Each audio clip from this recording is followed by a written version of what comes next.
From MNT-EC, the Micro Nano Technology Education Center, this is Talking Technicians, the podcast about technicians, who they are, what they do, and where they come from.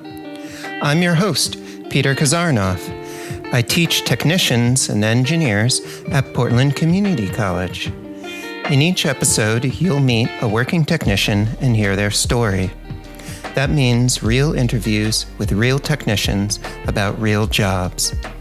At the end of each episode, you'll hear actions you can take if you want to be a technician too. In this episode, you'll meet Yeysen.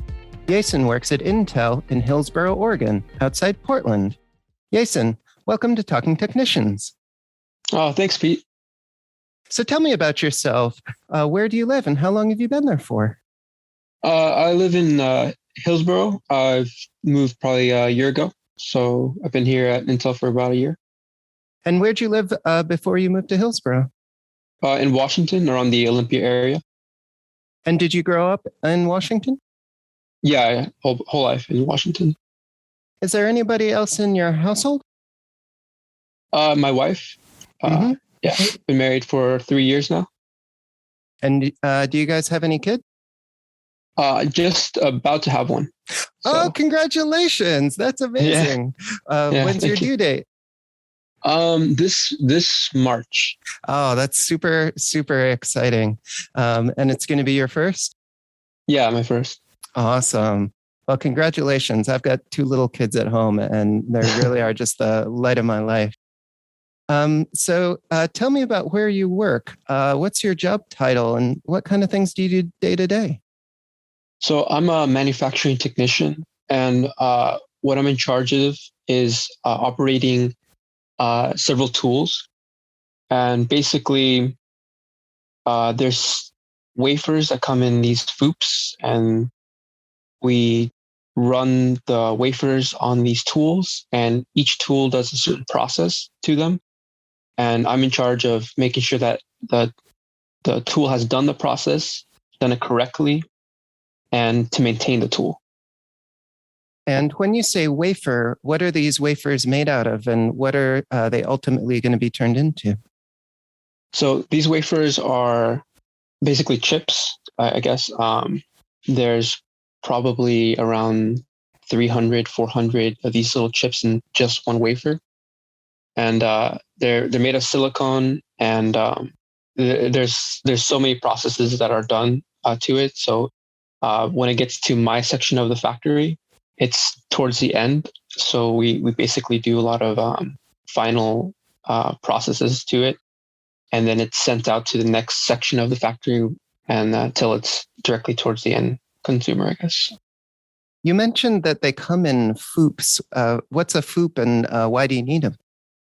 So a Foop is basically just a container. And they hold 24 wafers, and it's just a way to transport wafers. Oh, okay. And about how big are the wafers? A size of a medium pizza. But probably not quite as tasty. No, yeah. How long have you been working at Intel for? A year and a month now. So.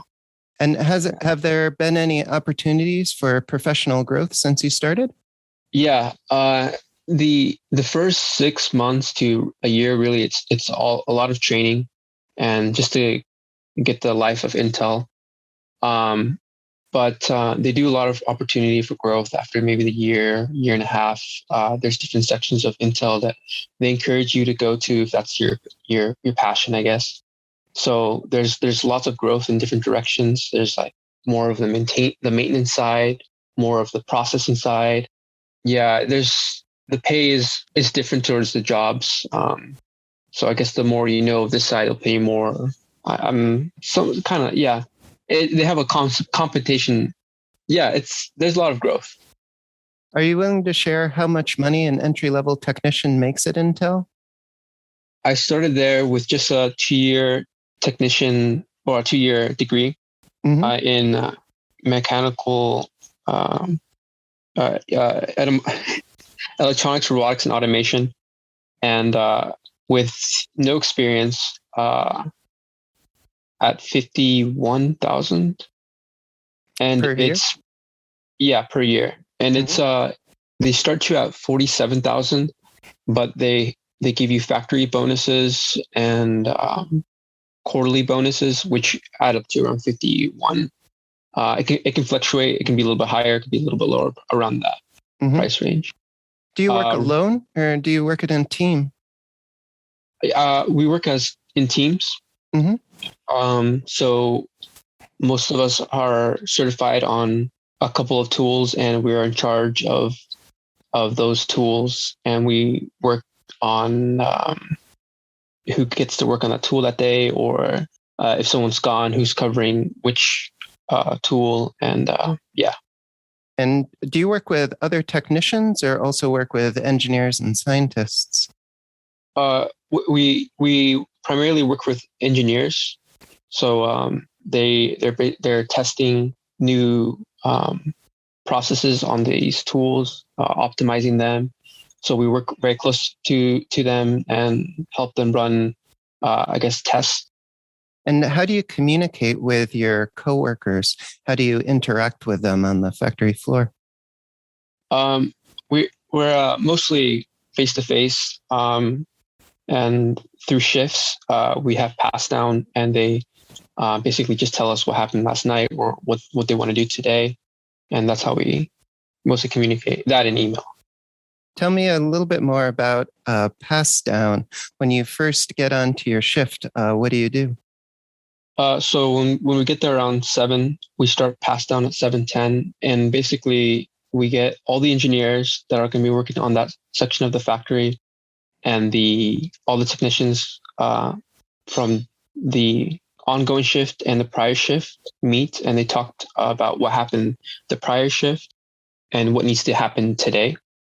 And basically we're just passing down the information from one shift to another. Do you remember what it felt like your first day at work? What did it feel like the first time you walked into Intel? It was a little bit nervous.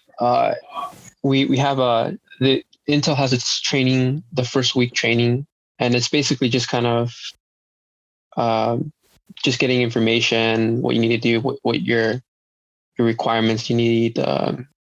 It's like going back to college, I guess. And when you work at Intel, do you need to wear a clean room suit? Yeah, we were when we go into the factory floor. There's different levels of gowns, I guess, you can wear. So the higher the cleanliness of the factory is, the more we have to put on more garments. So where I work, I had to put on a full bunny suit, head to toe, gloves, face masks, goggles. But prior to that, people would wear just what are they called? Coats, I guess. Just coats and booties. And we're recording this late in 2021. Do you feel safe at work in terms of COVID or infection risk? Oh yeah, they're really they're on point with the COVID thing. If you have any fevers or any symptoms, they'll tell you to stay home, and they'll pay for you to stay home, but because they don't want any infections going around there. So, and they have their own clinic site too, so they'll test you there too. So you mentioned that you work in shifts. How long are your shifts, and how many do you do per week? It's 12-hour shifts, and from 7 to 7:30, you get an hour for lunch, 30 minutes paid, 30 minutes unpaid, and we work 3 and 4 days. So 4 days on, 4 days off, 3 days on, 3 days off. Does Intel help with benefits, things like health insurance or retirement? Yeah, Intel has probably one of the best benefits out there. That's what they really have going for them. Like as far as like competition, with pay rates, they have really good insurance. They'll cover up like 95% of your medical bills after you reach deductible. and it's pretty. It's really reasonable. And then there's they have paid sick leave. They have PA, which you can take anytime. They give you vacations, and then they give you holiday time off, so you can use your holiday anytime you want, and they're really flexible on that. And they also have they have a lot of programs like paternity leave. So if you have a kid coming, and they'll give you like 3 months off, and they have like a lot of packages, I guess. So there's a lot of cool things they offer. Yeah, they've got a lot of perks. That sounds great. Yeah, perks. Yeah, yeah. So, did you know that you wanted to work at Intel when you were living in Washington? How did you find out about being a technician there? So I heard that the Intel and Centralia College had like a small partnership, I guess. They would find a lot of their employees at Centralia. I heard about it, but I didn't really consider it immediately, because I never really knew what the whole Intel world was, or the whole semiconductor world was. My plan was to go into work with Boeing, and I had some offers that were thrown at me. But when the Corona hit, I knew that that section of the industry was gonna slow down. So I decided to go into semiconductors over here in Portland, in Oregon, and that's been a really good decision, I would say, and it's just growing rapidly over here. What was your education experience and your work experience before you started at Intel? I didn't have much work experience. Like there's no industry, but I mean, I had college experience, and I worked on projects. So a lot of skills was learned that way. Working as a team, building my own robots, things like that. Employers, they look for that kind of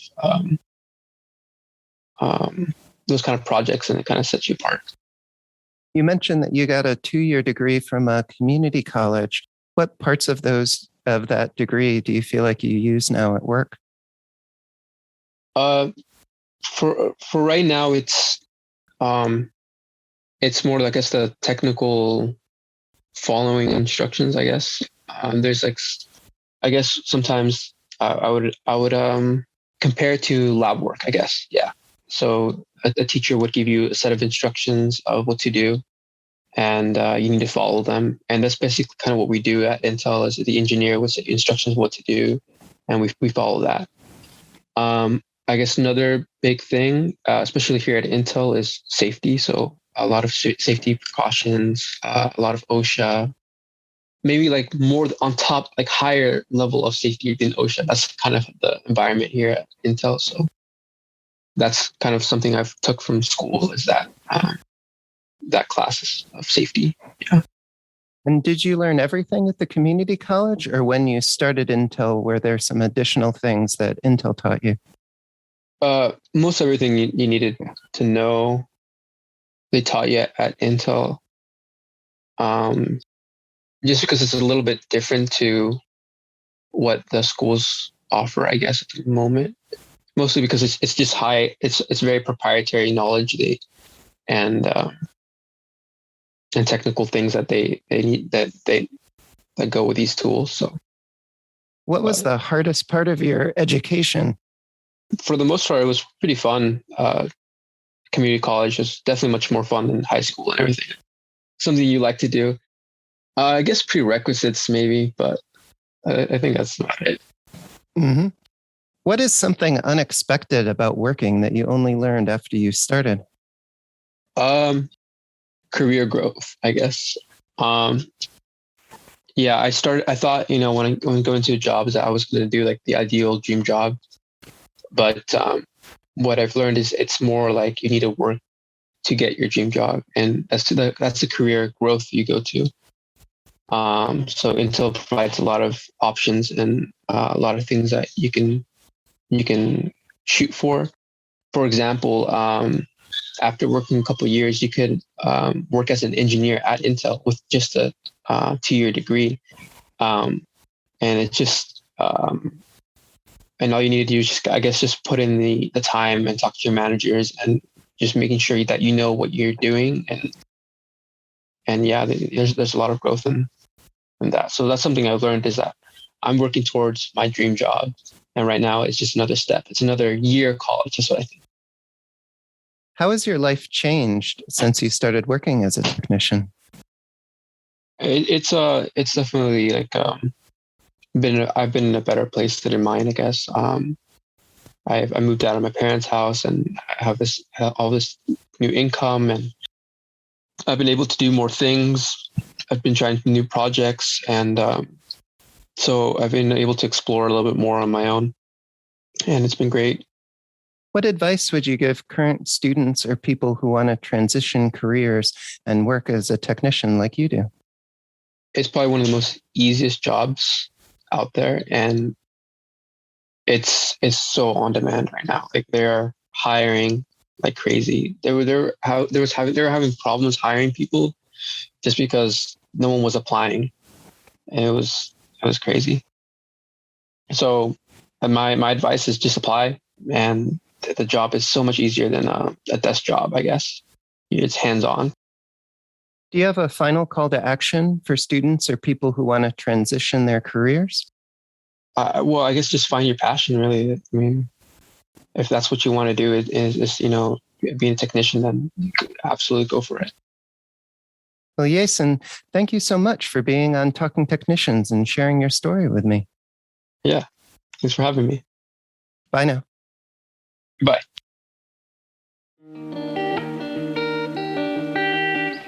Talking Technicians is produced by MNT-EC, the Micro Nano Technology Education Center, through financial support from the National Science Foundation's Advanced Technological Education Grant Program.